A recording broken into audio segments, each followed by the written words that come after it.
as it pleases the court. Right, I want to give you some background into this case before I give you mitigating circumstances. And the last time I was in a situation of being asked by a court was in relation to signing of my medical certificate that I was completely screwed over for. And the threats that were given to me that if I spoke, I would be imprisoned by Judge Parkins through David Hoskin. So that's the standards that I am subjected to in this case. This case started with a false declaration made in my name on a backdated attendant care form. And that false declaration was the foundation of, once that criminal compromise existed. The law states anyone who knowingly makes a false declaration is liable to criminal prosecution. Anyone who knowingly knows of a false declaration must bring it to the attention of the proper authorities at the first available point or face criminal prosecutions. So I did the right thing, and for my honesty, I was accused of having a brain injury, a mental illness, of threats to kill, of literally turning my life upside down and having my life gaslighted from start to finish. Stalked, harassed, criminally harassed, slandered, labelled, defamed, singled out, isolated, alienated. You call it gaslighting. I didn't know that it was ever called gaslighting. I only found that out a short while ago. Now,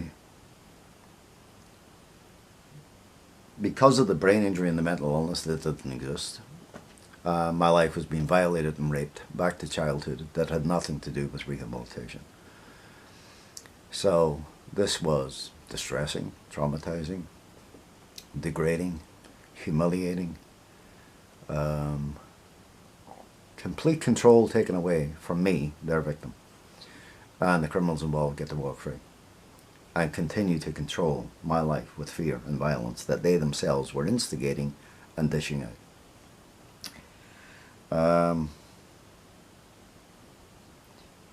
When your medical professionals and experts become the criminal abusers and the violators and the rapists of your life, when fear and violence is being used to control every aspect of your life,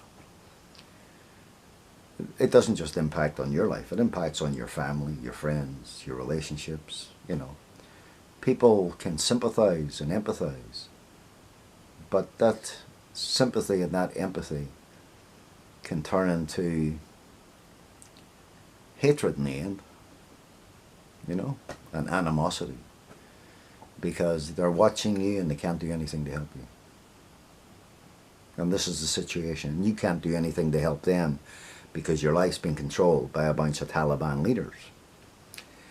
And those Taliban leaders are not being policed for the criminal actions they're actually involved in. They call on Queen's counsels to cover up their crimes. And advocates, they call on crown lawyers to threaten victims. And this is an everyday occurrence. The intention is to wear you down mentally, psychologically, emotionally, physically, and financially. And so it's like,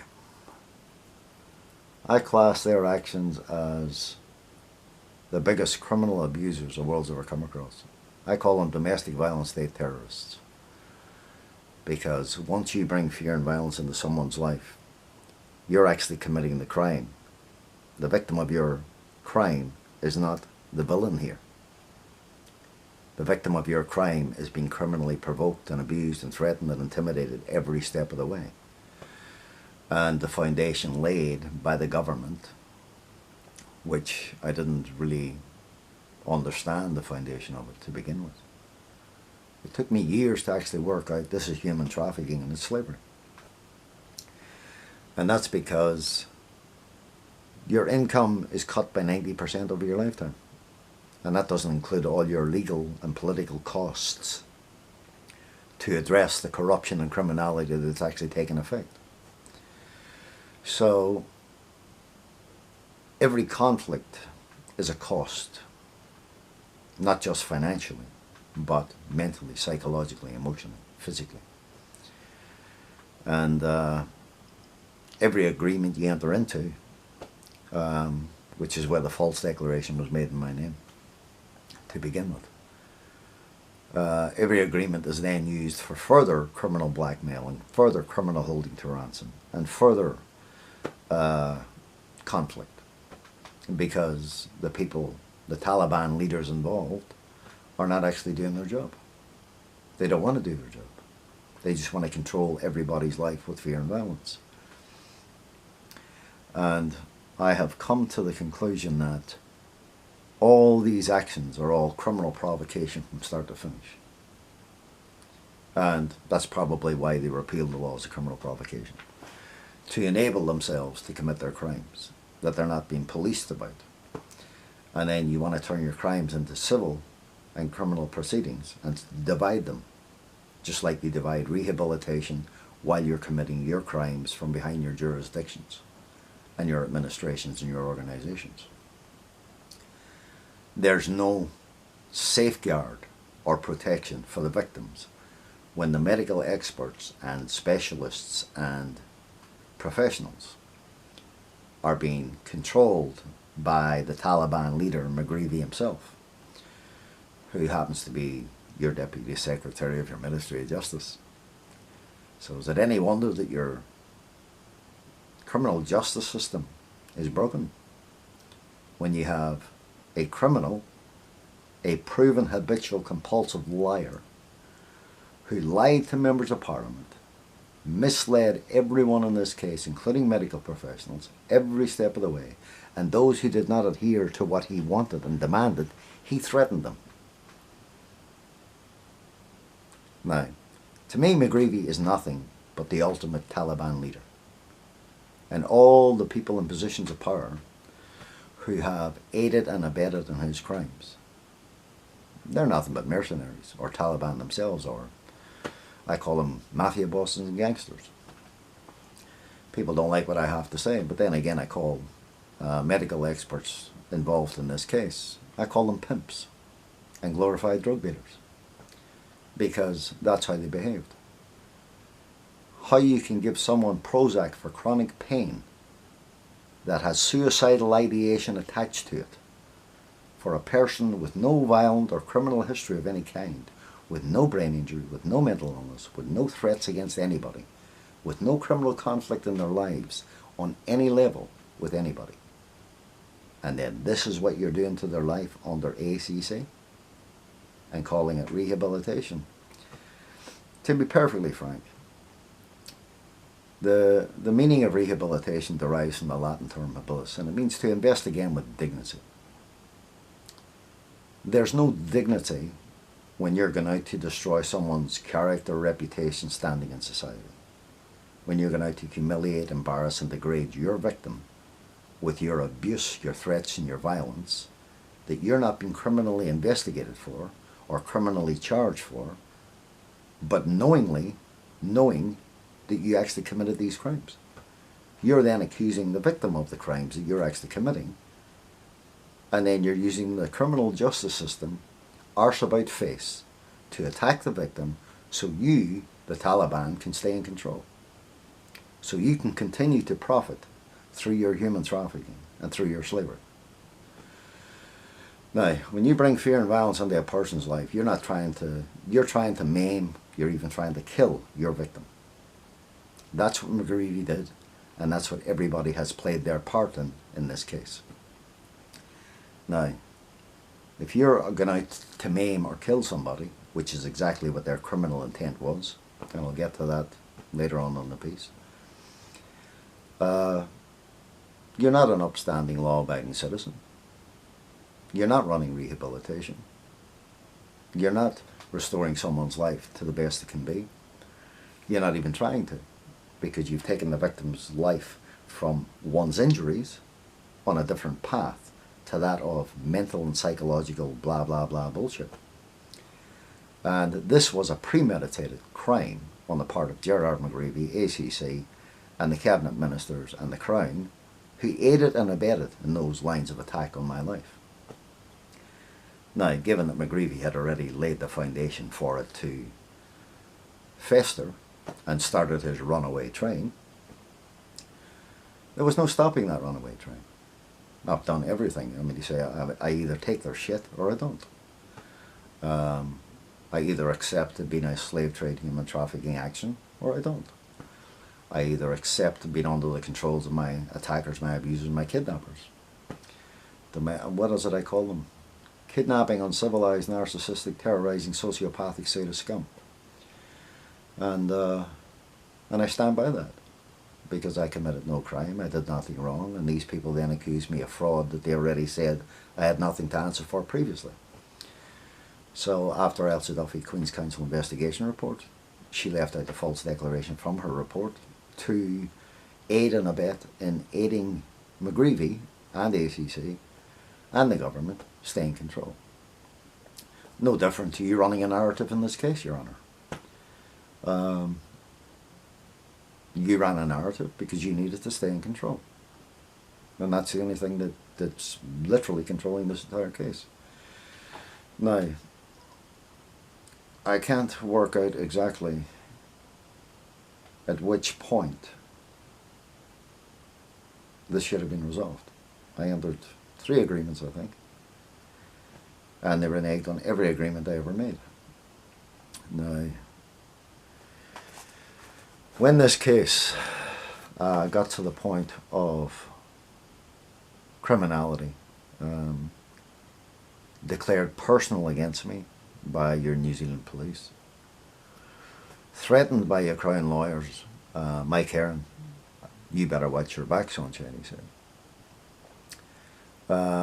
McGreevy then looked for 350 restraining orders or something like that in relation to I wouldn't accept his demands at mediation that he tried to gaslight me yet again through Mike Spraggan and some other female.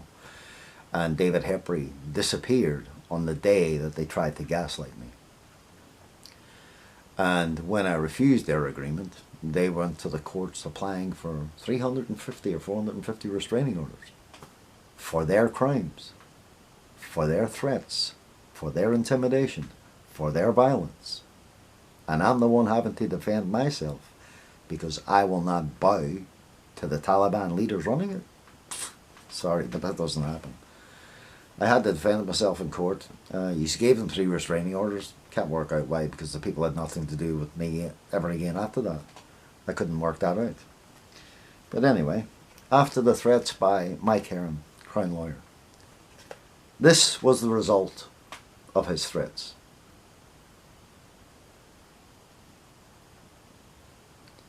You think you're the big man, you were warned to drop it. That's what they stated.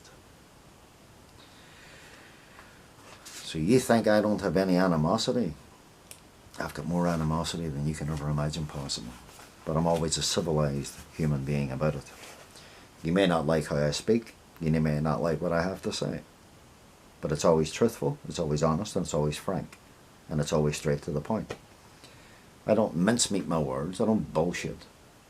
I give it and I tell it how it is. And if people don't like my frankness, well, that's their problem, not mine. We're all in this world and we're supposed to be looking after each other. And here we are running countries that you're allowing people to act like Taliban, vigilantes, lynch mobs, state terrorists. And so that brought us to the agreement of 2006. Like, this happened just before their agreement. Any wonder they wanted to make an agreement?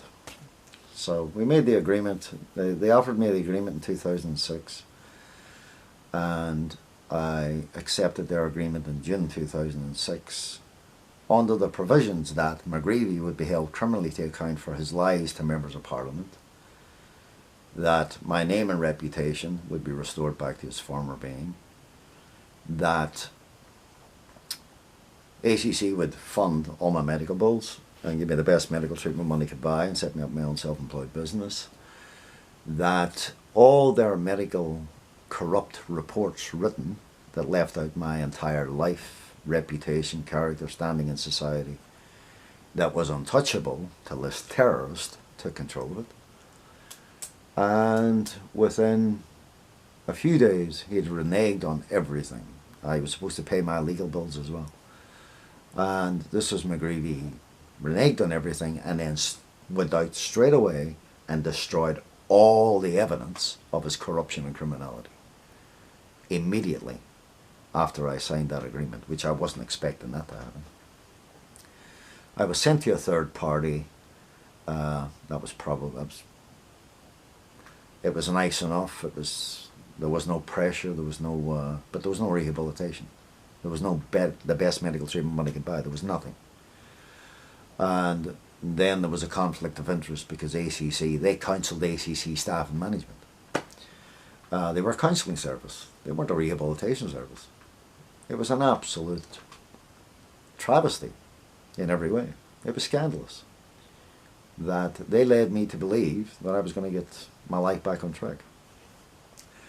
So once they reneged on that, it was back to the usual stalking, harassment, criminal harassment. And then they accused me of fraud, which they'd already entered their agreements and claimed that I had nothing to answer for, which I didn't have anything to answer for. And the medical certificates in question that I was accused of signing dishonestly, there was 3 medical certificates, never produced to the court. One, when Dr. Brett Roach was threatened by McGreevy in relation to me signing medical certificates, he also told him that if I didn't sign the medical certificate, I wasn't allowed to get a medical certificate. Who the is McGreevy to tell a doctor that I'm not entitled to a medical certificate? Those complaints made in relation to McGreevy's behaviour and actions once again were left unaddressed. No investigations, nothing. So, no investigation either of his lies to members of Parliament in relation to my case, that are proven fact, that he did lie to members of Parliament. And how he got to remain as a lawyer and practice law is beyond my comprehension, but typical of the corruption that runs this country. Typical of the corruption that runs the government. I mean, I'm totally lost as to the morality and the ethics and the principles and the integrity that none of you have. You know, it just doesn't seem to exist in this place. You have no shame on any level, of any kind. So he got to there, and then he accuses me of fraud. And that was so then I get my case. ACC was never to be involved in the management of my claim ever again. That was the main point that sold my signing their agreement by Jan White, CEO of ACC, in front of Beverly Wakeham and some other idiots, some medical expert who I've never heard of in my life. So this all took off, and then all of a sudden I'm facing all this malicious criminal charges, accused of signing my medical certificate dishonestly, which the 3 medical certificates proved beyond any reasonable doubt. I did not sign anything dishonestly. And it also proves that McGreevy was behind this medical certificate and this malicious action to have me slandered, labelled and defamed and incriminated in any way, in every way he possibly could, to save his own ass and to literally help the government continue on its human trafficking and its slavery in my life, and to keep my life on the path that is going down attacking my sanity over his false declarations and over his criminalities and abuse and threats and stalking, placing security guards outside and inside medical appointments. The guy is a complete and utter psychopath. He is a parasite on every level. He's a sociopath, actually. And this is how McGreevy has run this case. So that takes us up to the point of the attacks and the agreements going out the window, and my life being turned into a slave trade human trafficking action. No meetings, no discussions, no debates, no disputes, no arguments, no complaints being addressed, and ACC reverting to suspending rights, entitlements, rehabilitation, medical and treatment needs continually, having me falsely imprisoned, and while I was falsely imprisoned for alleged threats to kill McGreevy that he himself instigated, he tried to have me killed. That's what they tried to do. And my complaint, I got attacked in the back of the police car and left with a neck injury. And while I was in prison, the IPCA came in when I was making complaints about what had happened in the back of the police car. And they said, people don't like people who talk too much. You need to learn to be quiet before you get yourself killed. That's the standing of your IPCA in this country. And so nothing was ever done. They accused me of resisting arrest when I called them up to pick me up. And Detective Shane Page said, oh, we'll pick you up when we're ready, Michael. So it took them 3 days to do that, maybe 4. But I wasn't running anywhere. I was quite happy for them to come pick me up. I was just sitting at home doing nothing, really. So that was literally my life. Laying on the floor and doing nothing for years. And then getting screwed in every way known to man. So I got attacked in the back of the police car, left with the neck injury, and left with post-traumatic stress on top of that. So, and while all that was happening, my family were being stalked as well, and harassed by Detective Shane Page and all his little cronies. So then he had me falsely imprisoned. And while I was falsely imprisoned, I was subjected to every line of abuse, threat, intimidation there is. Even pepper sprayed in your court cells for asking for a cup of tea. I fucked up, isn't it? Pardon my language. I still can't get over that one. I asked for a cup of tea. And on the same day that I asked for a cup of tea and got pepper sprayed, Detective Shane Page came down from upstairs and called me out of the cell. And he goes, are they treating you okay, Michael? And I said, no. And that was it. And then he tried to have me transferred back to North Shore Police Station. I wasn't going to have that. Yeah.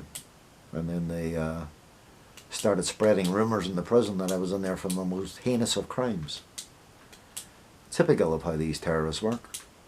And it led to some very serious threats and a lot of intimidation almost every day from guards and from prisoners. And then the spear action while I was in the shower. Someone threw a spear at me when I was in the shower, but the video cameras weren't working. How convenient. And no one seen anything, but yet everybody would testify to that actually taking place. If you go and you asked all the prisoners that were in there, every one of them would testify to that actually took place. So, yeah, very dangerous situation to place any victim into. But this is how you Taliban work, and this is why you ran a narrative in this case to prevent all this information and all this evidence coming to light. And I haven't finished yet. I'm just getting started. So while I was in your custody, when I got out of your, you put me in a mental asylum for 15 days and 15 nights after pissing me around with my kids and not allowing me to go on video camera to do a psychiatric evaluation of whether I was fit to stand trial. Anybody who had dog's arse would have known I was fit to stand trial. So anyway, this is just part and parcel of the abuse and the violence that I was subjected to. And it's just a game to you people. So while I'm going through all this torment and torture and terrorizing, and I'm still making complaints, and I'm still getting no rehabilitation for my injuries, and literally ending up in, even when I was in your custody, I ended up in front of the doctors a few times. Because I kept falling over and I kept feeling nauseous and I was lightheaded, and yeah, it wasn't good. I wasn't feeling good at all. But I couldn't work out. I didn't realise that my neck was completely fucked. And That really, really, yeah, it did a lot of damage. And I never drove much after that either. I haven't even seen my friends since then. Like, I've only seen my friends maybe 2 or 3 times in the last 12 years, 14 years. So, that's the type of behaviour you have to go through. And none of it is aimed at rehabilitation. But anyway, I'm going to stop this video with that, and then I'm going to cut another piece onto it. So, alright, we'll just leave it at that. Alright, I just had to take a little break there. While I was attending court for, while I was on bail, for the High Court charges, I had an incident with a friend.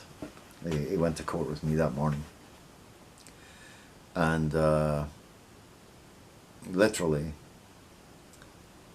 an incident happened that I had no knowledge of or control of. And cops turned up. I loaned my car to a kid to go see his brother. A kid that I didn't know. He was a friend of a friend. And he stole $20 worth of petrol. Now, it turned out that he was in trouble with the police. I only found this out later. That they had met him at the court and arranged some deal. So the intention was to get him to steal petrol in my car. And apparently I was supposed to be in the car with him when he stole the petrol. That's what was relayed to me through a third party who has knowledge of the case, or who had knowledge of the case. Now, when that incident happened, your cops turned up and said, "No one in Wellington likes you, Michael." And then the armed offenders pulled their guns out. I don't take kindly to people threatening my life. Nor will I take kindly to it. That's just another incident of how corrupt your cops work when they declare acts of war on people's lives. As stated by Detective Shane Page, this is an act of war against you, Michael. And another time after that, he said, it's personal against you, Michael. So,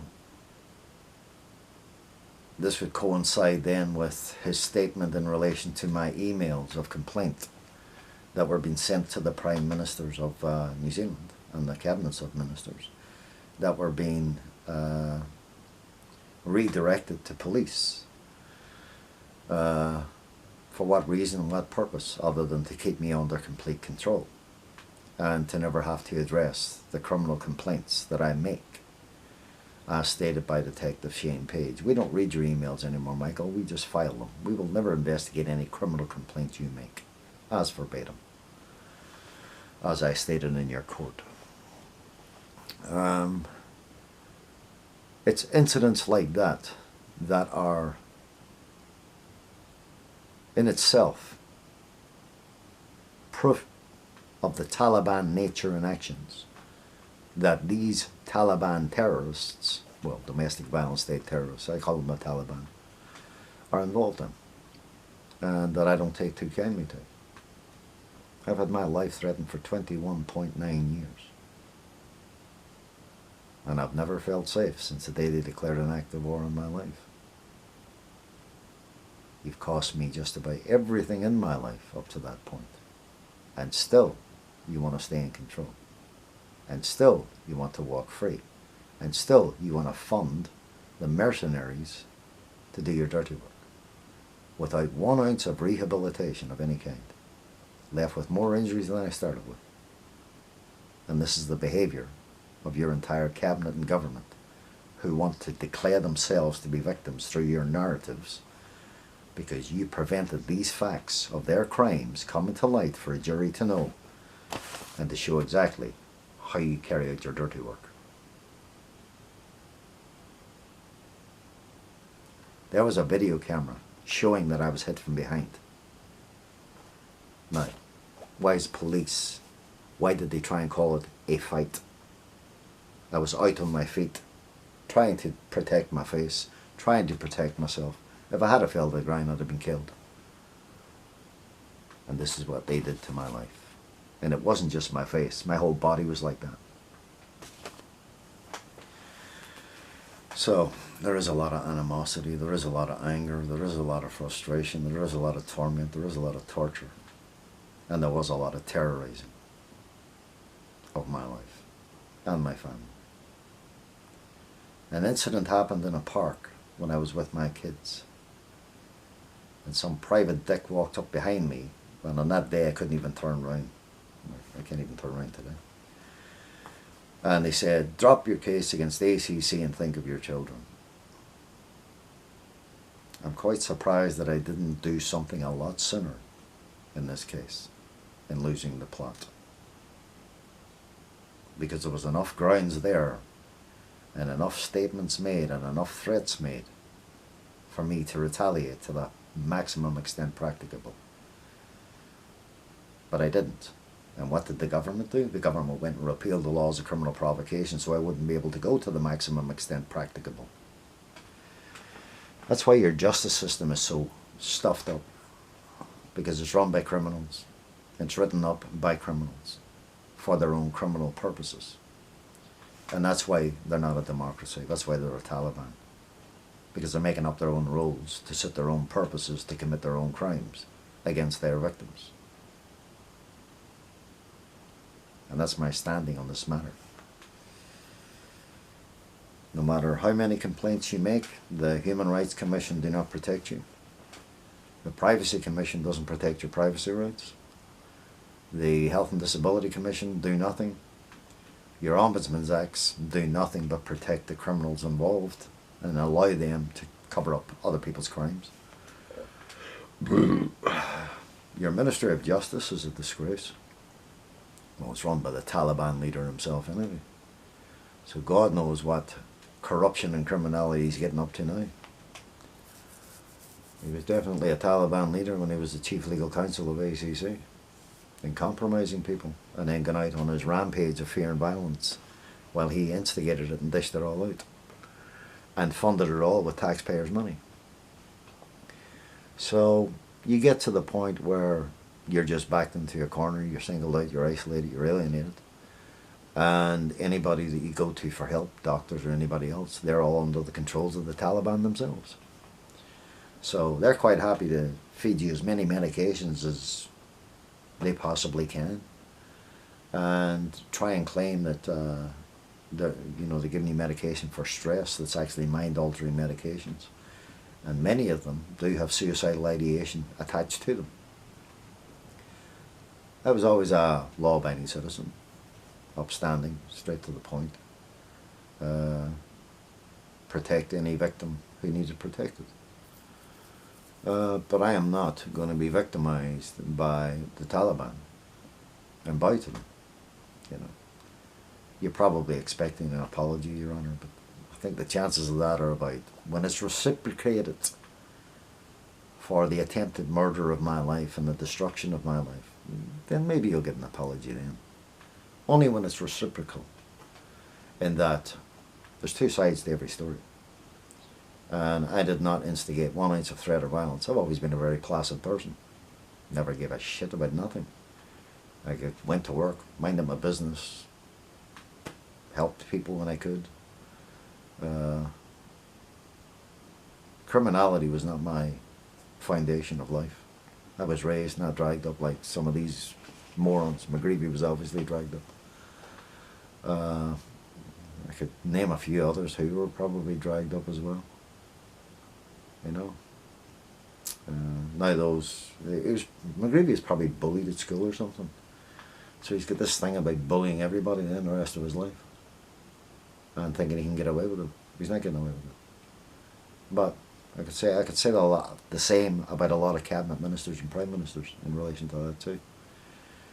And this protection of the government and cabinet and prime ministers and cabinet ministers by them not having to do their jobs in cleaning up the shit that they should have been cleaning up from the start. It's beyond my comprehension. how completely disregarded of all rationale and all lawful actions the government truly are. Because they're committing crimes and they're doing nothing to clean up their crimes or investigate their crimes. They have the IPCA, the police investigate themselves, they get ACC investigate themselves, the Ministry of Justice investigates itself, the government investigates itself. There's no impartiality in this country. Pure communism. You know what I mean? But I could say the same. It's Nazism in other parts. It's, you know, socialism in other parts. It's fascism in other parts. This country's got it all. You know, and all these immigrants that you bring into this country, you bring them in so you can take advantage of them and run their lives like they're slaves in human traffic.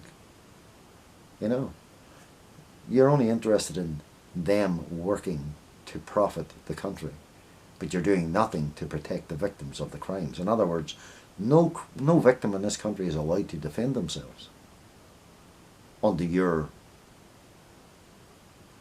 Taliban actions, unless they're paying tens of millions of dollars to defend themselves through your kangaroo courts. If you can't be trusted to run a legal justice system, and you can't be trusted to run a democracy, and you can't be trusted to even run a rehabilitation organisation, and you can't be trusted to be honest about your, you know, some people make mistakes, and they admit to them, and they are mistakes, and you can see their mistakes. But there's other people committing crimes, and when they're committing crimes, you're in denial of it. Complete denial of the corruption and criminality that is a curse to this country. It just gets worse and worse and worse and worse. So that'll take me up now to from 2008, when I was found not guilty of the malicious criminal charges, threats to kill, criminal blackmail, and all the rest of the garbage that McGreevy piled on top of my life, that he had me falsely imprisoned for and tried to have me killed. And yeah, I was found not guilty of all the charges anyway, and I was 1,000,000,000% innocent of what he was accusing me of. The fact remains they committed perjury in that court, Detective Shane Page and Curatia Seymour, and yet they walked free. No perjury charges, no nothing. Scandalous. Another prime example of how the corruption and criminality runs New Zealand. One law for you and another law for everybody else. And I'm not saying this to you, I've said this in the court previously. When Mark McSherry was testifying against me over restraining orders, and I think it's the first time I actually lost the plot, I said, if you lie in that stand again, I'll break your fucking jaw. That was my exact words. And then he's crucified me then for having an outburst when someone was lying continually on the stand.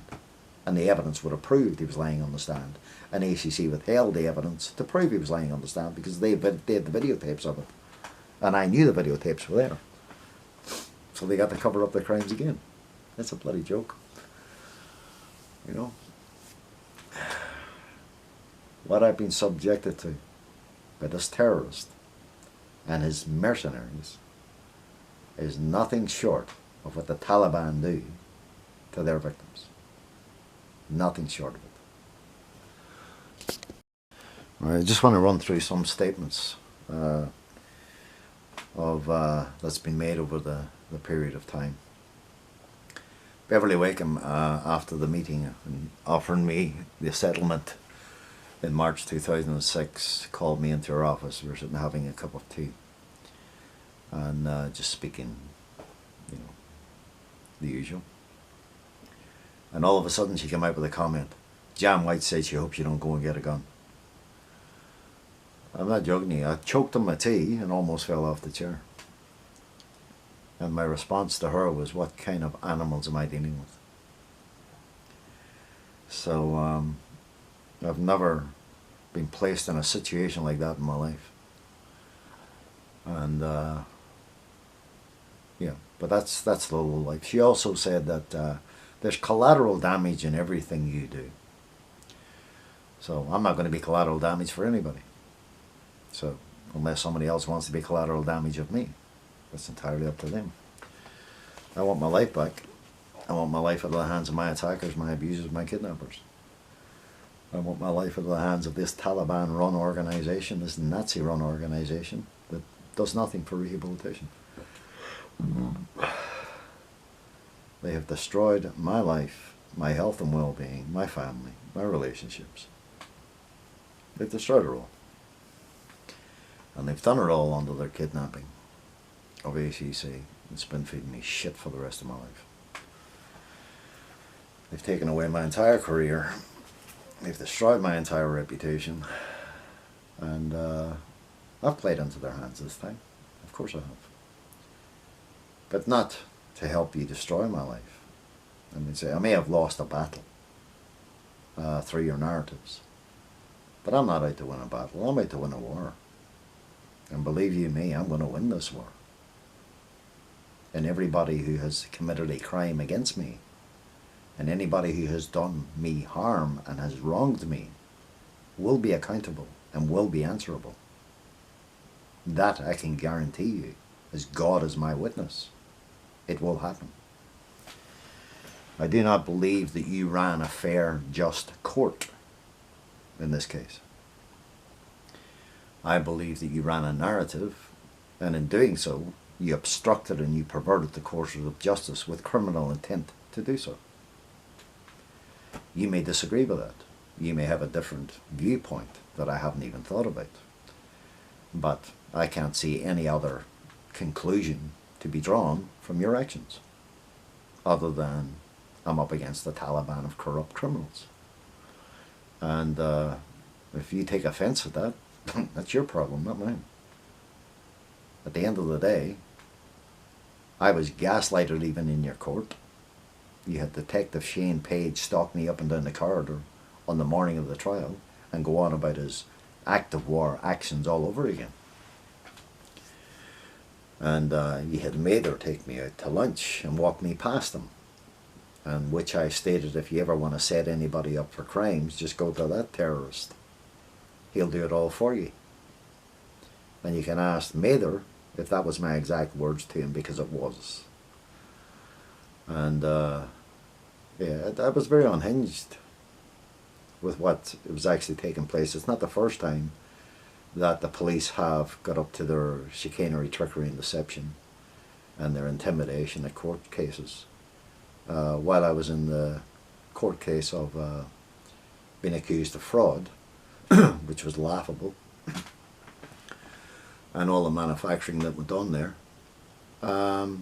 your cops came into the courtroom pointing fingers at me in front of a jury. The dirty, low-life, underhand antics that the police and the Crown and the government and ACC get up to in this country are scandalous. And they're never reported by the media. Even though they're complained about, they're never reported. A bit like, you don't even report what you actually do to people's faces and what you cover up, and then you try to call them fights. And then you've got a video camera of it and you just make it disappear, don't you? So, of course you do. So everything in my case seems to disappear as a matter of convenience for the criminals in power. So following my up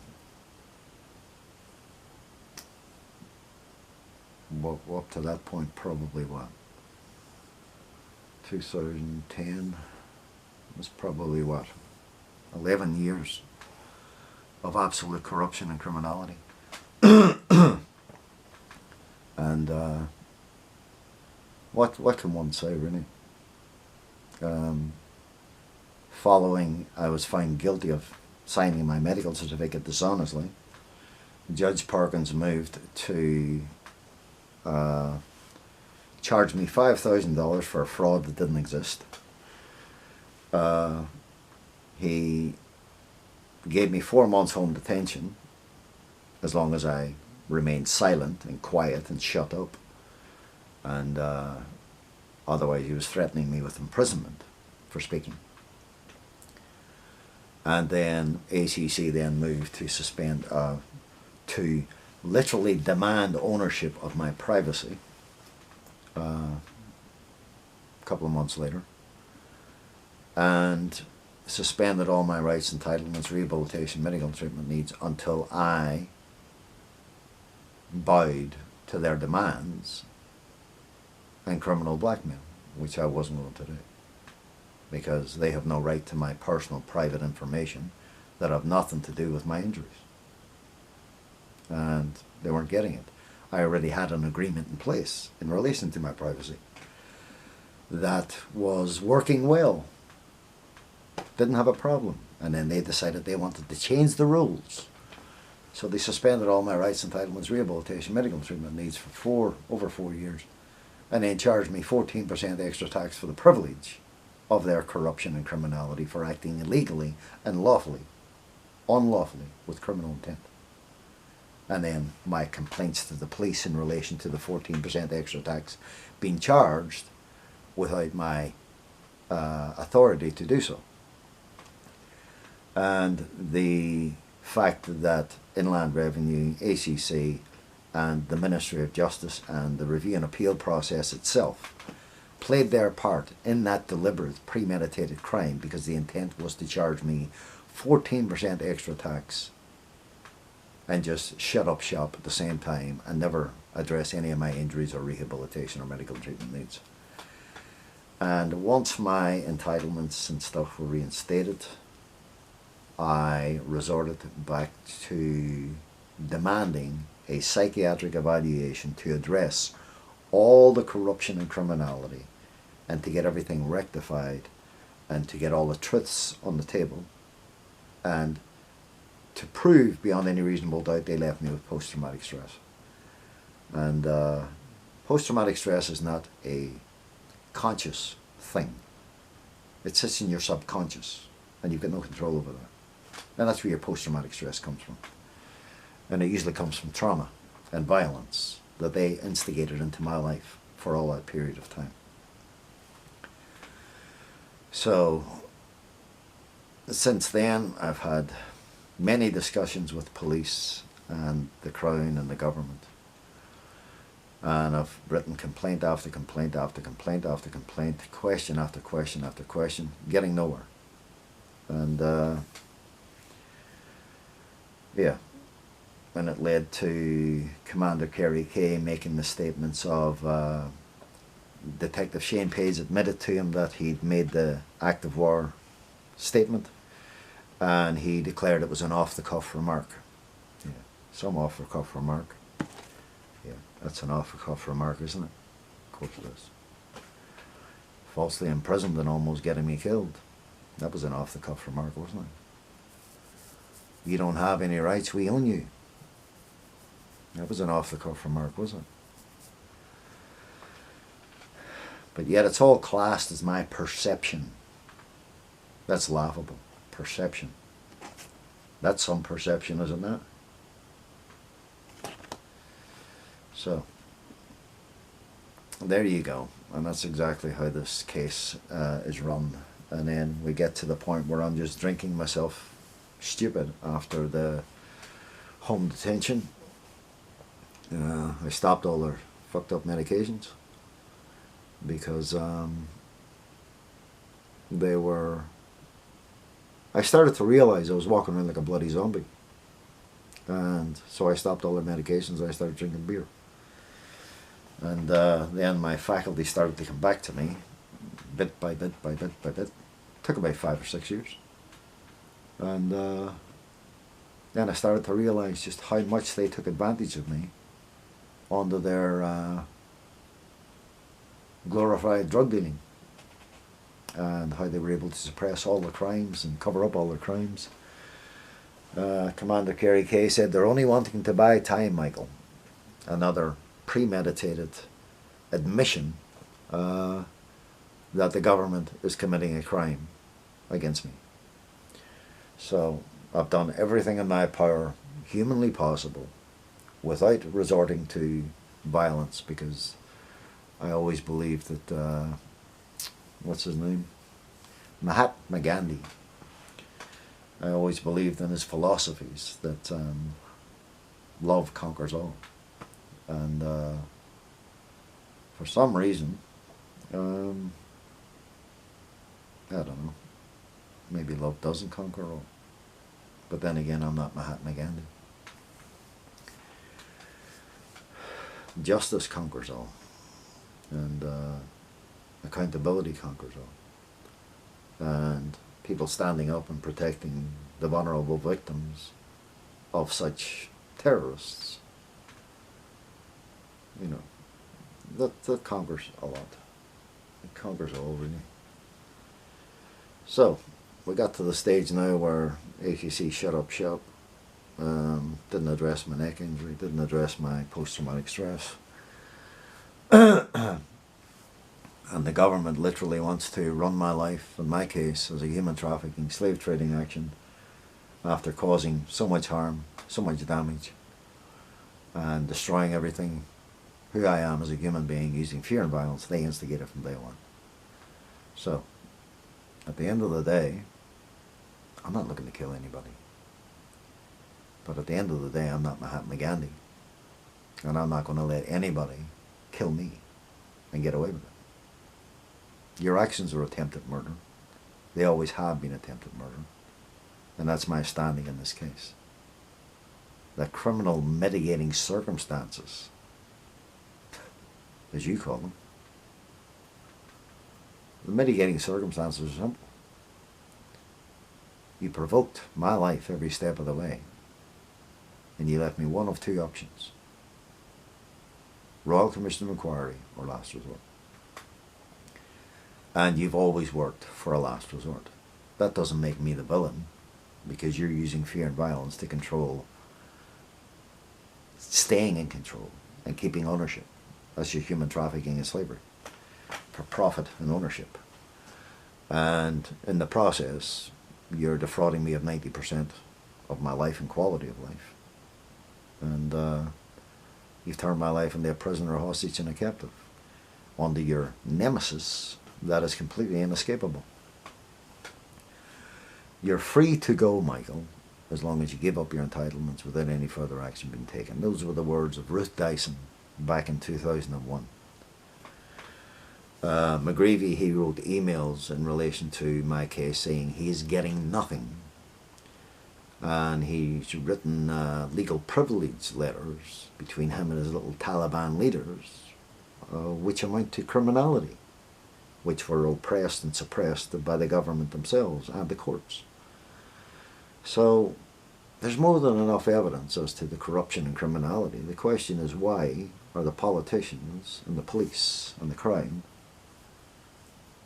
Ministry of Justice, the Ombudsman, why are they all covering up each other's crimes at my expense? All to continue to run their human trafficking and their slavery for profit and ownership. Attempted murder is attempted murder. This is not rehabilitation. As I said before, rehabilitation derives from the Latin term habilis, and it means to invest again with dignity. There's no dignity when you're going out to destroy someone's life, credibility, character, reputation, standing in society.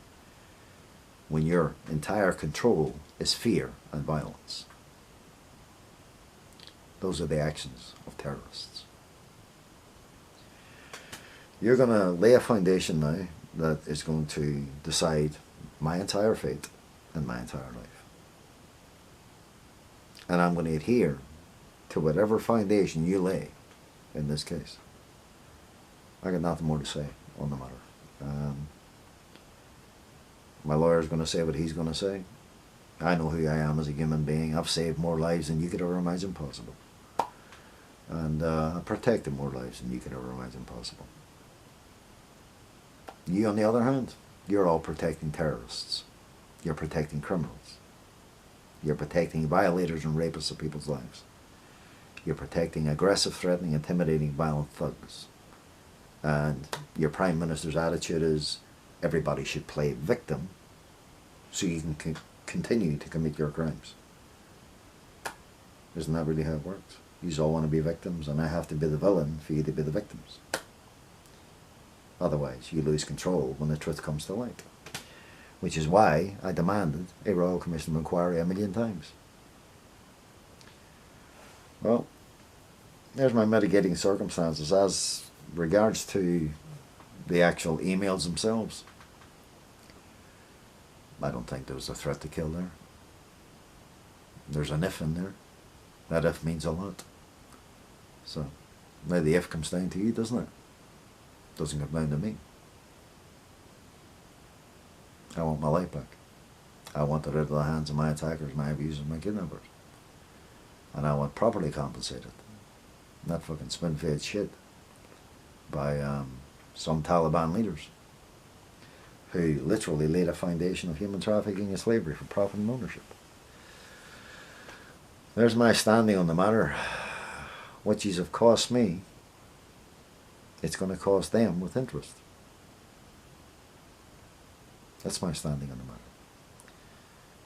Otherwise, you better just get out your gun and pull the trigger now. Because that's really all you want to do, really. Truth be told, truth be known, and the evidence proves it beyond any reasonable doubt. That was just the beginning. A lot has happened since then.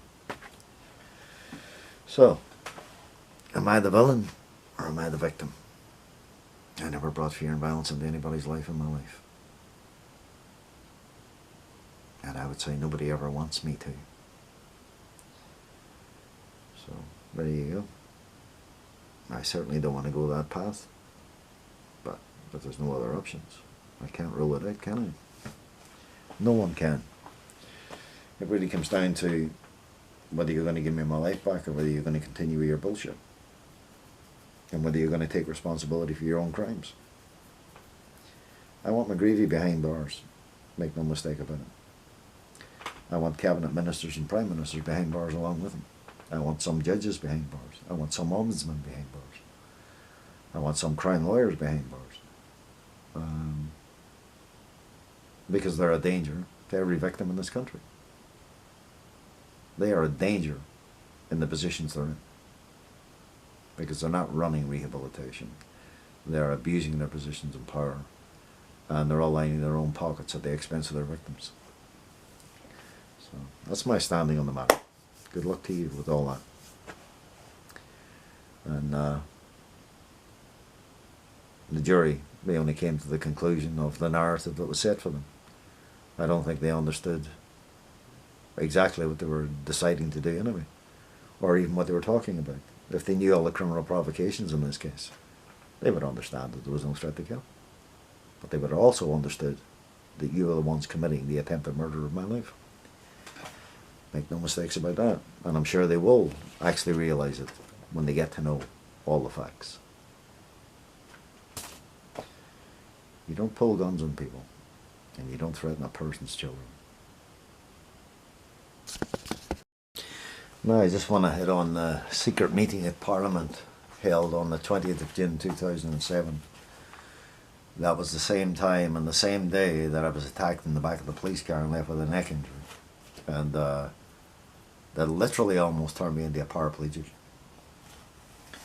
And when I went into the police cells, the police officer got out of the car and he was standing at the back of the watch house, and he stated, "Was that a threat to kill?" I couldn't even talk, I couldn't move, I couldn't walk, I couldn't do anything. And there was another officer walking past when he made the statement. That is the type of behaviour you have to put up with from these criminals running this organisation. When I got into the watch house, probably after about 10 minutes, I just collapsed.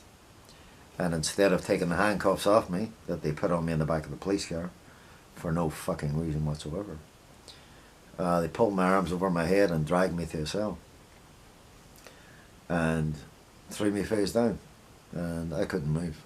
And Detective Shane Page stood outside with his colleagues, laughing his head up, telling me to get up and have some dignity. I was pretty faint. I was pretty, I wasn't with it at all. And then when I sort of came to a little bit, I told them to take the handcuffs off and I'll do my best to get up, which I did. And I can't remember much after that, to be perfectly honest. I don't know how long I was in the cell for. I don't know if I went to court that same day. I don't know nothing. It was, yeah, I don't remember anything from that. Anyway, so you had the secret meeting in Parliament that I found out about 6 years after the, when did I find that out? About 2014, something like that. 2012, I think. Yeah, I think about 2011, 2012. Or was it just after that? Something like that. It took about 6-7 years on me to get that evidence. And it came as quite of a shock, and then we went through all the questions of who attended the secret meeting, how many people were at it, and so on and so forth. What was the minutes of the meeting, so on and so forth. No answers to this day, and I don't even know who the medical expert was at that meeting that led to the state criminal kidnapping of me. But at that meeting, I do know that Ruth Dyson was playing on everybody to play victim. So that would be the same standing as Jacinda today. So I don't know who attended the secret meeting other than David Chaplow, Ruth Dyson, Beverly Wakeham, John Belgrave. I do believe that Gerard McGreevy was there. I do believe that Mike Heron was there. Coratia Seymour. I do believe that there was other ACC staff there, and there was police there. And whoever the medical expert was, that I don't. They won't divulge that information. And they've destroyed all the medical notes and medical files to make that stuff disappear anyway. So that's just another issue, right? It's just a game of Russian roulette with people's lives. That's basically all they're playing here. Human trafficking, slavery turned into domestic violence, state terrorism, under kidnapping for profit and ownership, and victims pimped out to medical experts who are nothing but glorified drug dealers, as I said before. Restraining orders. I meant to touch on the restraining orders earlier. The restraining orders came to be by my entering ACC after the mediation to request a meeting. And I was criminally abused and threatened, which I went to the police and made a criminal complaint in relation to that. And all of a sudden I'm being served with trespass notices, and that's how the restraining orders came into effect. Because every time someone lays criminal complaints against ACC or their staff or their management, then everything is turned around and the victim is accused of what they're actually carrying out against their victims. I'm sick of this shit, I really am. So they get to commit all the threats and all the violence, and the victim gets accused of it. And all this because they stuffed up. And they worked to get rid of my case for free after they stuffed up. And they started with that false declaration, as I said before. While I was living at Ranch Avenue in Beach Haven, I had a laser light put on my life. At the same time, I was getting things like this in the post. Like threats. Fraudsters not wanted, get a life, get a job, man up. Just abusive emails. Dead men can't tell tales. We are watching you with a lot of eyes on it. Fly off home and start anew. Stay in New Zealand, you will be torpedoed. That's the kind of stuff that you have to put up with. And I can guarantee you that you wouldn't have found 1 ounce of DNA on these things, other than mine. And that's all part and parcel of how you try and make out that someone is crazy. A bit rich coming from parasites, like. But these are the type of things you have to put up with. And everything that you do, they're never going to investigate any criminal complaints that I make. And I would say that this was probably done by a cop anyway. So it wouldn't have helped matters. It would have just You go and you lay complaints about what? There's no direct threat involved. You lay complaints, what happens? They turn it around and blame you for it. That's what they do in this case. So those are the types of things that the victims have to put up with continually. And there's no one protecting the victims of those crimes. These are just all part and parcel of the human trafficking and the slavery that victims have to put up with. And it's no... Oh yeah, I also want to mention that the secret meeting at Parliament and the statements made was removed along with who sent the cops to my home after the Ashburton tragedy from the police recorded interview with me in relation to the alleged threats to kill.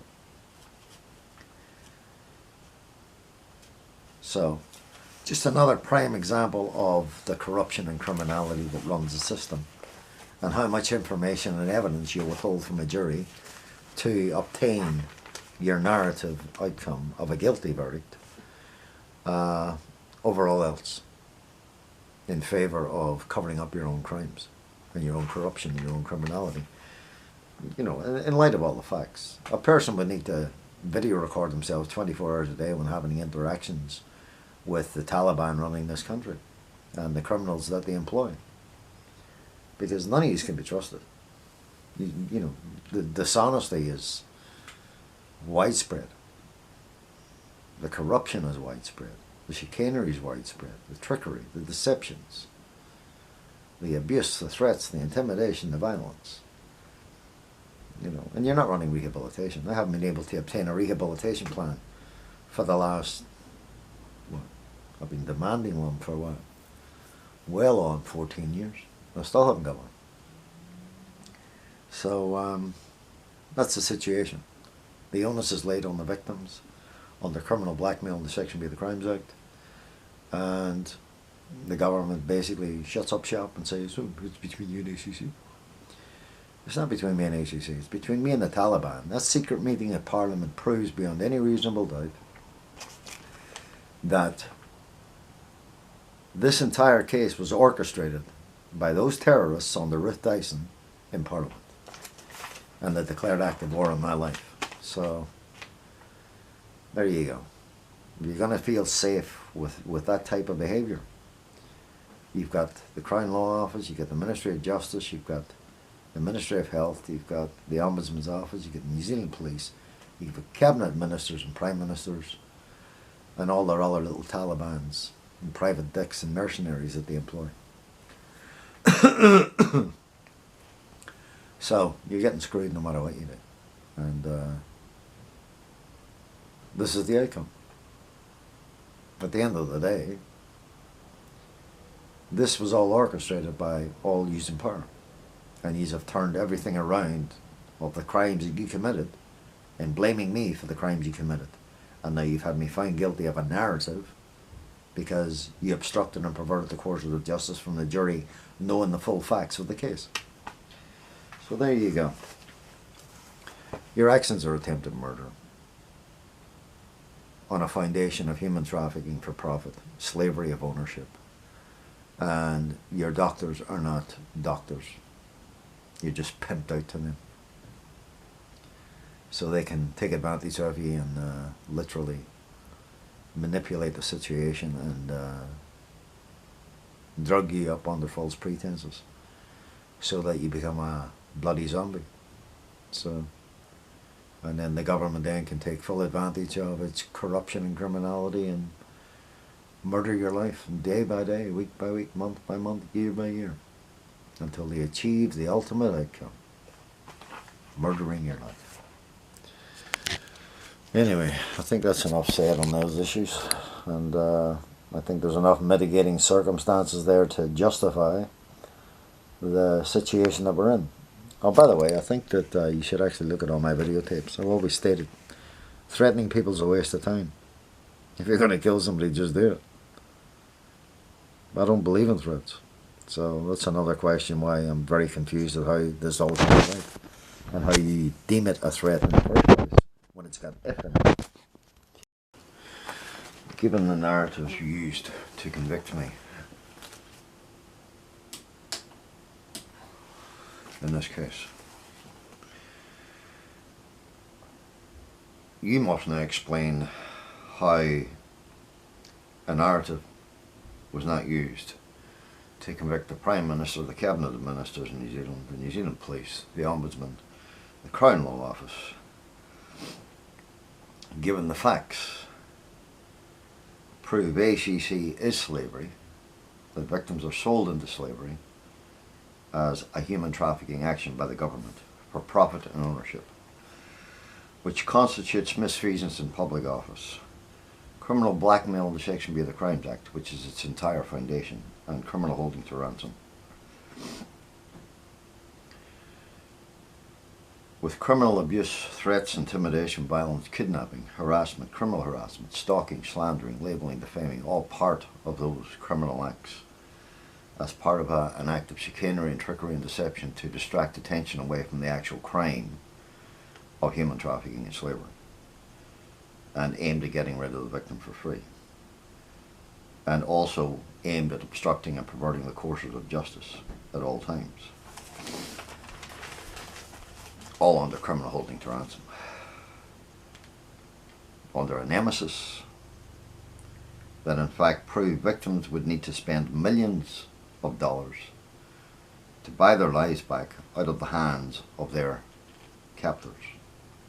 The cost to sue, part of the said slavery. The cost of justice being also part of the said slavery.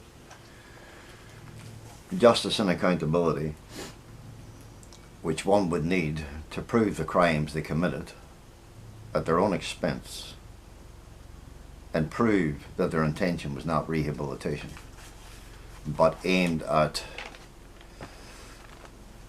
destroying my life, which the brain injury, the mental illness, the threats to kill, instigated following their false declaration of my name, which led to their attack after attack after attack, single out, isolate, alienate, slander, label, defame, and leave the victim in a situation of their attempted murder. At the very least, continuing with their slavery and their human trafficking that they're never held criminally to account for.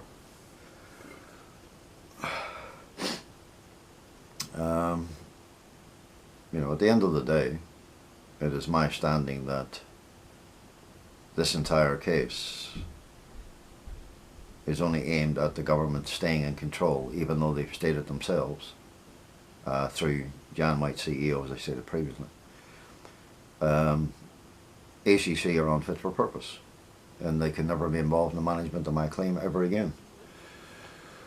On that foundation, they've taken my case and my life to their narratives to continue to have control, but the narratives of their crimes and their attempted murders and their slavery and their profit and their ownership, which the evidence proves beyond any reasonable doubt, under a justice system that's broken, according to their own Justice Minister, Andrew Little. It's broken because of this organisation, because this organisation is answerable and accountable to no one but itself. And the individuals committing the crimes are answerable to no one, because their crimes are never investigated, and the criminal intent behind their actions are never investigated. So it's not just, this is not about rehabilitation, this is about ownership. This is about control, this is about profit, this is about destroying people's lives. This is about taking people's lives backward. This is about destroying people's careers. This is about destroying people's health and well-being. This is about destroying people's qualities of life. This is about destroying people's dreams, aspirations. These are not the actions of a rehabilitation organisation that derives from the Latin term habilis, and it means to investigate with dignity, because there is no dignity in your actions of any kind, on any level. And so, one can only conclude that your use of the narrative was for you to stay in control, and now proves beyond any reasonable doubt that the narratives that can be used for the crimes you actually commit every day against your victims, more so foreign nationals, who you also lie to members of parliament and foreign governments in relation to your corruption and criminality, and you lie to the United Nations as well. So this, chicanery of trickery and lying to foreign governments that you run a rehabilitation organization and you compensate people, while it is factually human trafficking and slavery, that a victim has to buy their life back or forfeit it for free. That's not good enough. And it should never have happened. It should never have gone this path. And when it was taken this path on the crimes of someone else, that's when it should have ended. It shouldn't have been a runaway train. And there was no threat to kill by me. There is attempted murder on all your parts. And that I will leave it at that. Welcome to the Hotel California. Such a lovely place. Such a lovely face. Plenty of room at the Hotel California. What a nice surprise in your alibis. Mirrors on the ceiling, the pink champagne on ice. And she said, we are all just prisoners here of our own device. In the master's chambers, they gathered for the feast. They stab her with their steely eyes, but you just can't kill the beast. Last thing I remember, I was running for the door. I had to find the passage back to the place I was before. Relax, said the nightman judge. We are open to receive.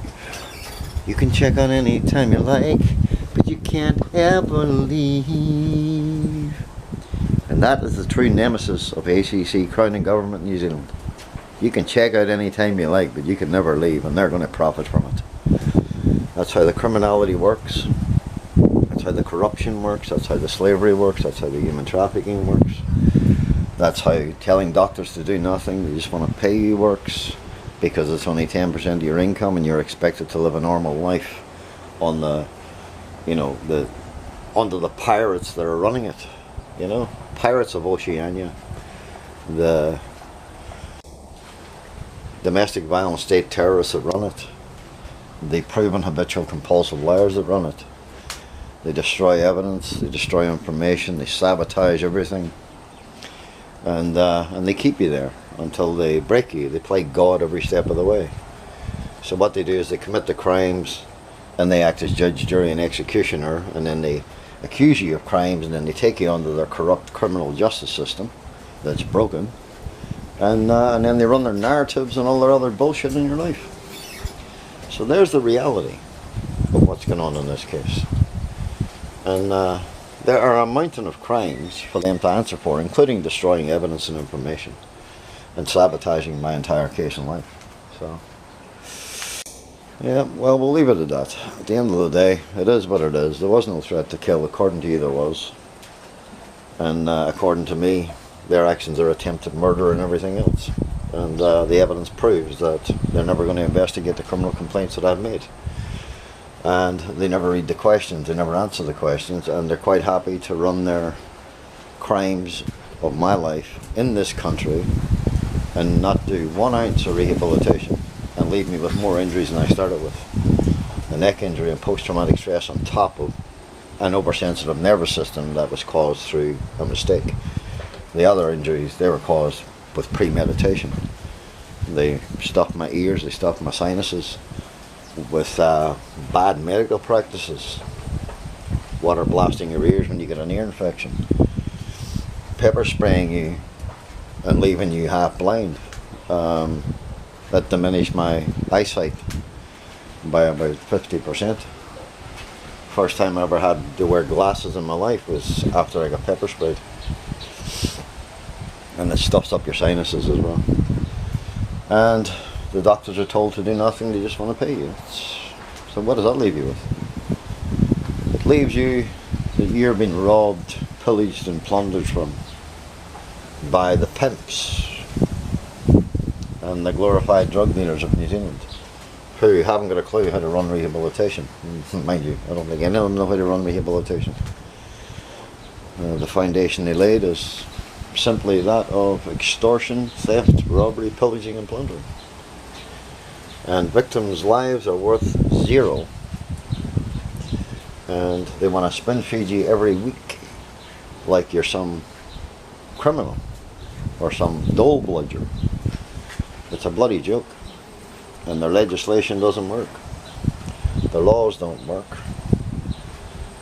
Their accountability, there's none. You have to let them kill you, and then you still won't get any justice because they're all covered up anyway. So there's the reality of what runs New Zealand. Human traffickers and slave traders and domestic violent state terrorists.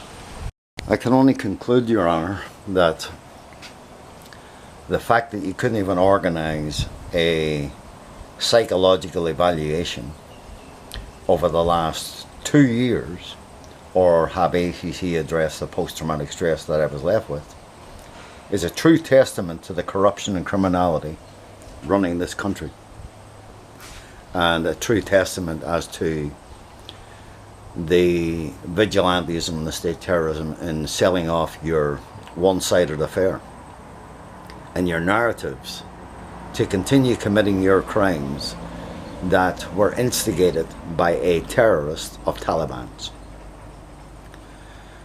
Headed by Gerard McGreevy, aided and abetted by the government and the Crown Law Office, by Ombudsman, by New Zealand Police, by the Human Rights Commission, by the Health and Disability Commission, by the Privacy Commission, even to the point of the Law Society covering up the crimes of lawyers. And it's a true testament as to how your murderous actions continue, and the fact that you deny me a Royal Commission of Inquiry, you deny me the right to have all the facts heard, and you're trying to price me out of justice and accountability, out of medical and treatment needs, because that's how this Taliban run country works.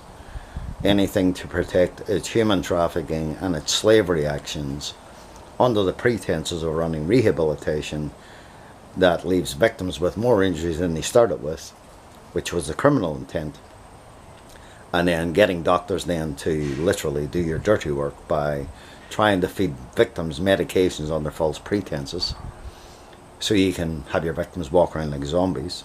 No different to human traffickers selling their victims into sex, slave trade, sex trade, whatever you want to call it.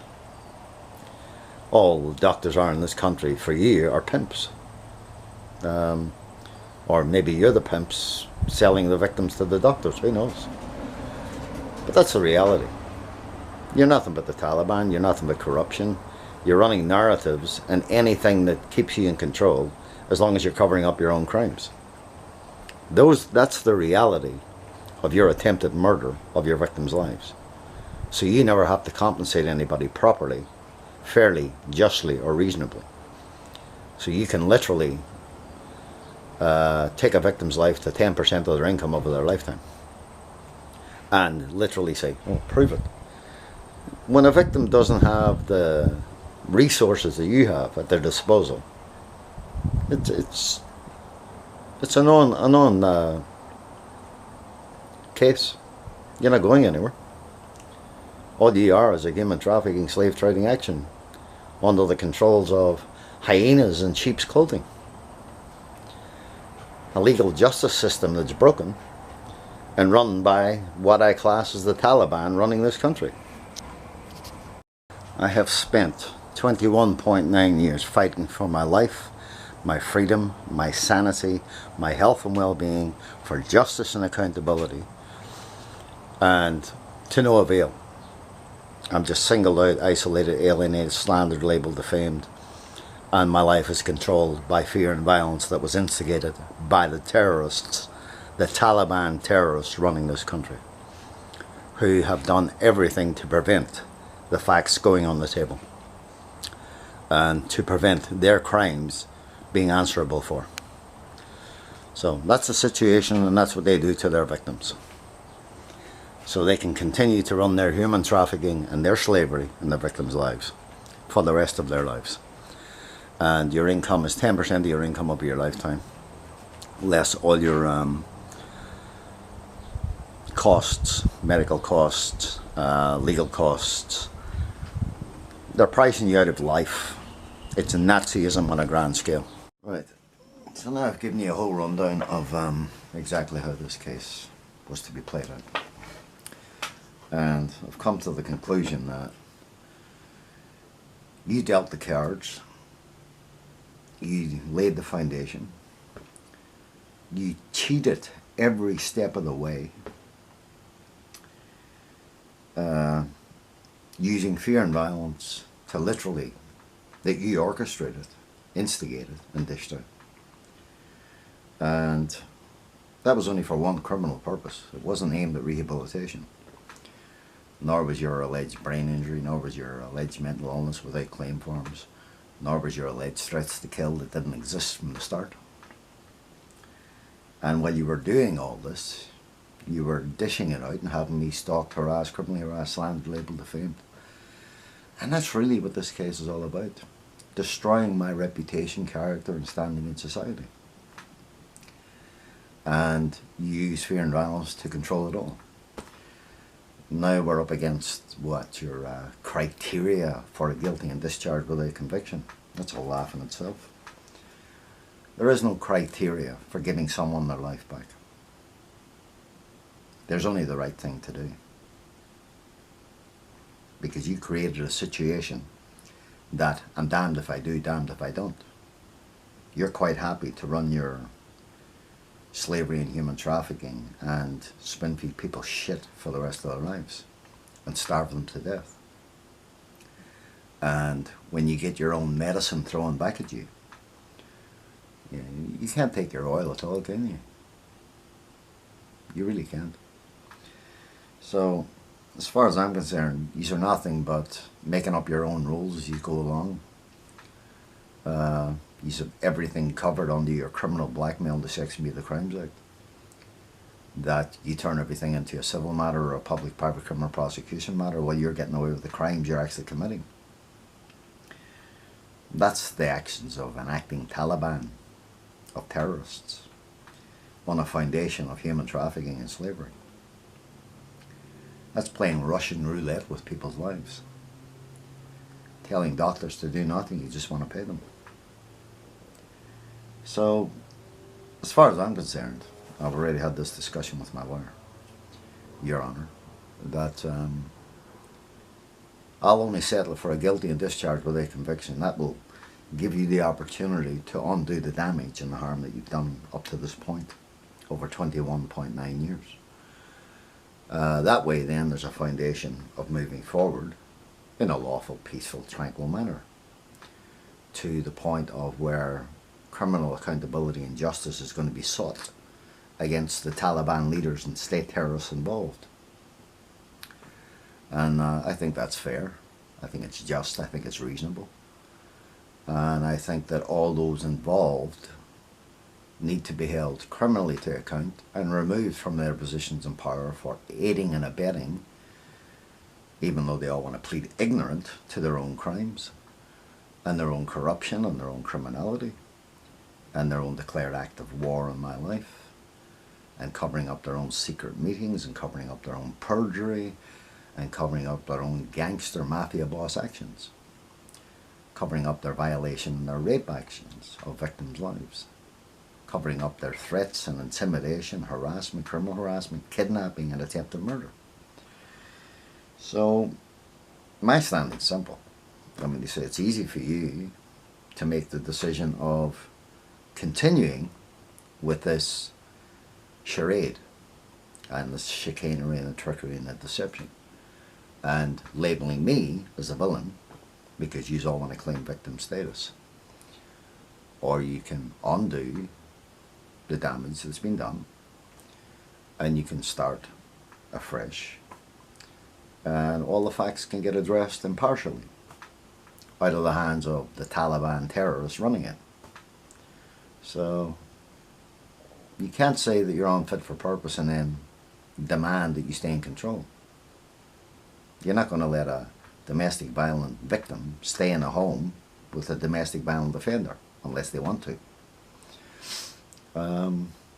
Same criteria. You're not going to put a child amongst a paedophile. You're not going to put a rape victim amongst a rapist. This is what this case amounts to. Because the people involved are nothing but terrorists, Nazis in many levels. And McGreevy is the orchestrator of all of this, aided and abetted by the Crown Law Office and Mike Heron, by ex-detective Quintin Doig, and covered up by Ailsa Duffy, Queen's Counsel, who's now Judge Ailsa Duffy. And literally swept under the carpet by David Hepburn on most levels. He's my FD. He was my FD. And then all the CEOs and staff and management involved, and all the cops literally aiding and abetting in the crimes. It's not rehabilitation. We now have a situation where you're going to lay the foundation of exactly how this needs to be played out. But I can assure you, I'm not leaving this world without justice and accountability. I want to know who attended the secret meeting in Parliament on 20th of June 2007. More so, I want to know the name of the medical expert who attended that secret meeting. I want to know who sent the cops to my home after the Ashburton tragedy. I want to know all these questions. I want to know who lied to members of Parliament of a foreign government. I want to know why I was denied access to the British High Commission and Irish Commission when I was in your custody back in 2007. So there's too many questions left unanswered. I want to know who told the doctors to do nothing. You just want to pay me. I want to know who destroyed the medical notes and medical files. I want to know who destroyed the ACC case notes and files. I want to know how they reneged on their agreement and then blamed me for it. You know, they blame the victim for everything. And, you know, that's how the cards are dealt. But everything that you do is criminal blackmail under Section B of the Crimes Act. And you're hell-bent on that. So, now I want my life restored back to its former being, and I want justice and criminal accountability along with it. And I want properly compensated for what this Taliban-run, Nazi-run country has taken from me over the last 21.9 years without 1 ounce of rehabilitation, and 15 years without one meeting to discuss anything. Everything is done behind closed doors. That's not good enough. That's just communism at its best. Everything in secrecy, totalitarianism on many levels, and you making up your own rules as you go along. That doesn't work for me. Doesn't work for any victim. It just goes to show that every victim in this country, they're not allowed to video record in certain places because you put privacy over their safety, as you've done with my life a mountain of times, even in your own courtrooms. So, no, that doesn't work for me. The safety of victims is paramount to you protecting your own privacy and covering up your own crimes. That's my standing on the matter. So, you dealt the cards. You laid the foundation. I want my life restored back to its former being. My name, my reputation, my character, my standing in society that you went out to destroy. Yes, I may have helped you a little bit along the way, but hey, that's called life. That's called provocation. That's called criminal provocation. But I am not going to be backed into a corner with fear and violence by a bunch of terrorists and denied access to all of my rights and then told I can buy my life back as long as I'm spending millions to buy it back from the Taliban terrorists running this country. So, there's my standing on the matter. So, I want a guilty and discharge without conviction, and we can move forward in a peaceful, tranquil manner. At what point, people, do you have a runaway train running after you, and you're running away from it? At what point do you turn around and hit it head on? And that's the foundation. That's the cards dealt by the Taliban leaders and state terrorists running New Zealand and claiming to be running a rehabilitation organisation. They started this path off by making false declarations in my name and then started this runaway train line of attacks. At no time did I back down. At no time did I mincemeat my words. But I did not bring fear and violence into this case. They did. And that's what they control victims' lives with every step of the way. When you've got a runaway train running after you, you have to knock it off its tracks. And you have to literally hope that you survive the impact. And that's the stage I'm at this present point in time. Looking to survive the impact. That impact had to happen because these terrorists needed to be wiped off the tracks. And they were, and they are, and they've just had a concrete wall. They're still in control because that's how these Taliban leaders and these terrorists and these chicanery, trickery and deceptive bastards work. As for you, Judge, you never had a narrative in this case. Not in this lifetime or the next. But you ran it as a narrative for pure corrupt criminal practices, for covering up the crimes of other people, to obstruct and pervert the courses of justice, to claim you're running rehabilitation under false pretenses.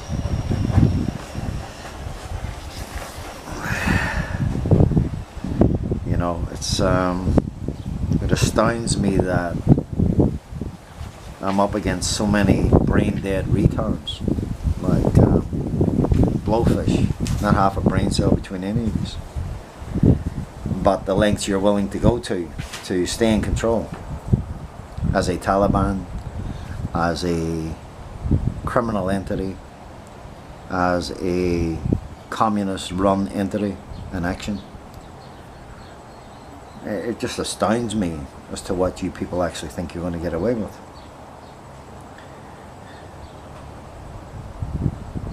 You know, when the facts come to light, I think that every last one of you will end up behind bars for your crimes, for your corruption, for your criminality, for the crimes you're actually involved in, for criminal blackmail, the Section of the Crimes Act, for stalking, harassment, criminal harassment, slandering, labelling, defaming, for misfeasance in public office, for kidnapping, for attempted murder, for slavery and human trafficking of victims' lives,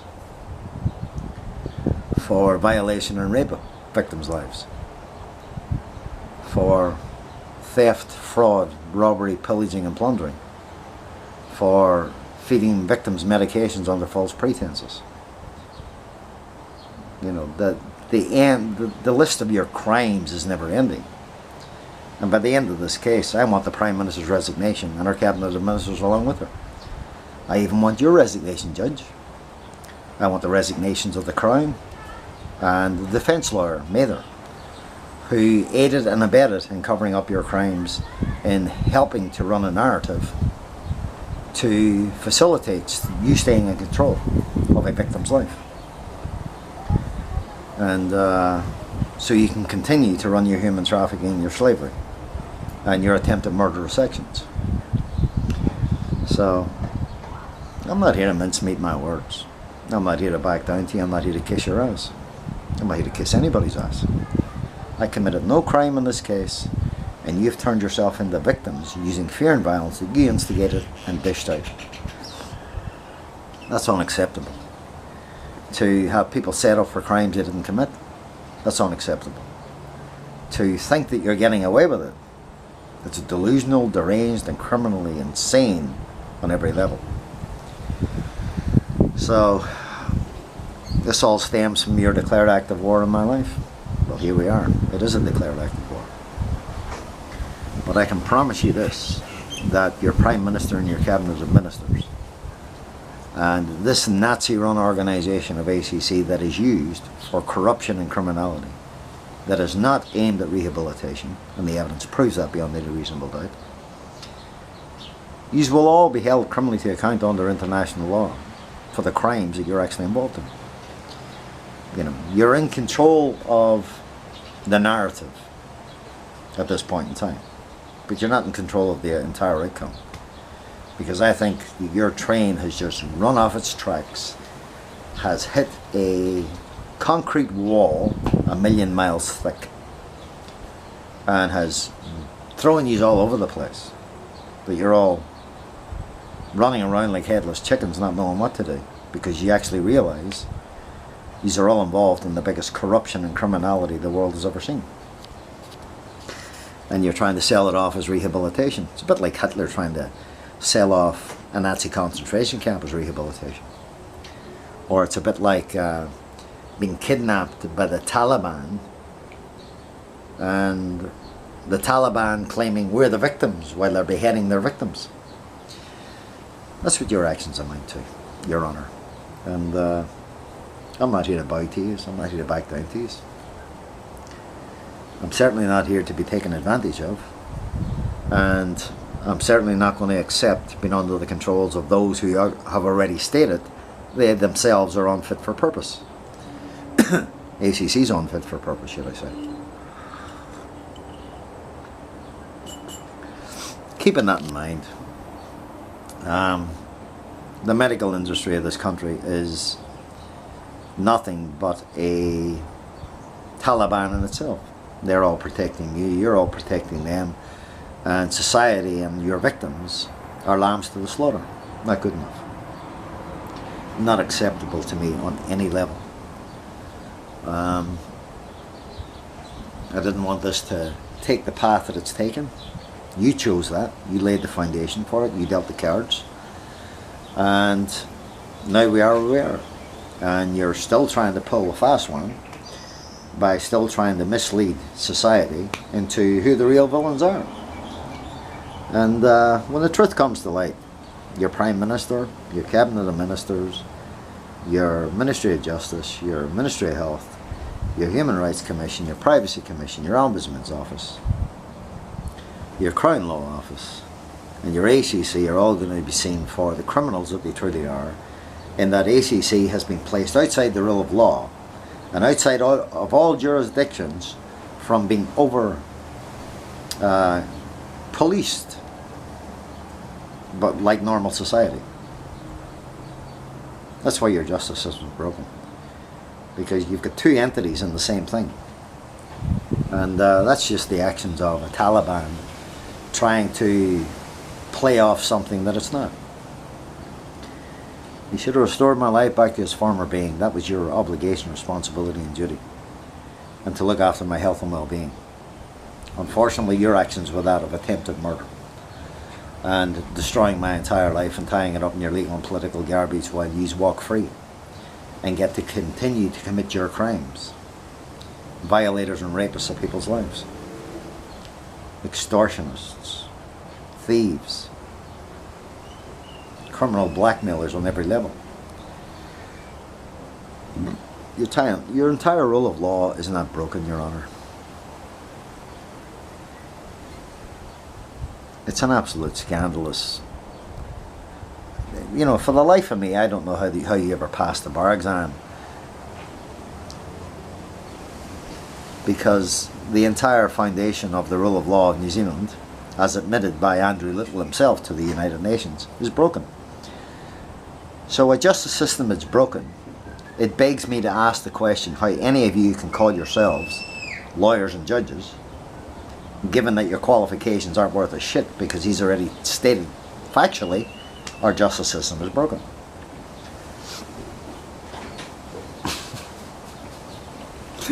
I can't work that one out, but that's the reality of it. Now, all I want is my life back, and I want it in the hands of my attackers, my abusers, my kidnappers, and attempted murderers of my life. And you want to keep it under your controls. It's not going to happen. It's not acceptable. You can't do this to any victim on any level. You can't make people sick, but you do. You can't destroy people's health and well-being, but you do. You can't single out, isolate, alienate victims and run your entire country like it's solitary fucking confinement for the victims of your crimes. It's insanity, it's abuse, and it's violence on every level.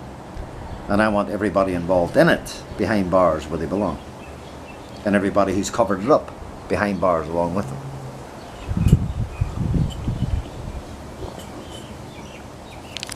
That's my standing on the matter, Your Honour. You have the last say on the matter. But I won't accept anything less than a guilty and discharge without conviction for derailing your runaway train. And I've got no regrets over that whatsoever. And I'll keep derailing you until I see every last person involved, every last criminal involved behind bars where they belong. I thank you for your time and giving me the time to speak. And I would appreciate you now restoring my life back to its former being. Thank you. I just had an email from my lawyer stating that you wanted to adjourn the case. That's not going to happen. And I'll tell you why it's not going to happen. I've waited all this time for your so-called S38 assessment. And I have complained and complained and complained. And I didn't even know about it for what? 4 months? That you were even looking for it. So there's just another part of the chicanery, the trickery and the deception that goes on in this case, and the buying time. And all your buying time, all it does is interfere with my life, my quality of life, my family life, my children, my health and well-being, and denies me access to getting the treatment that I need for the injuries that I have that you starved me to death on. So getting a pissed off email from my lawyer to appear at 9:15 a.m. you can be as pissed off as you like, because nobody's more pissed off in this case than I am. And I've put up with every ounce of shite that's been thrown at me. That's the patience of a saint, if you ask me.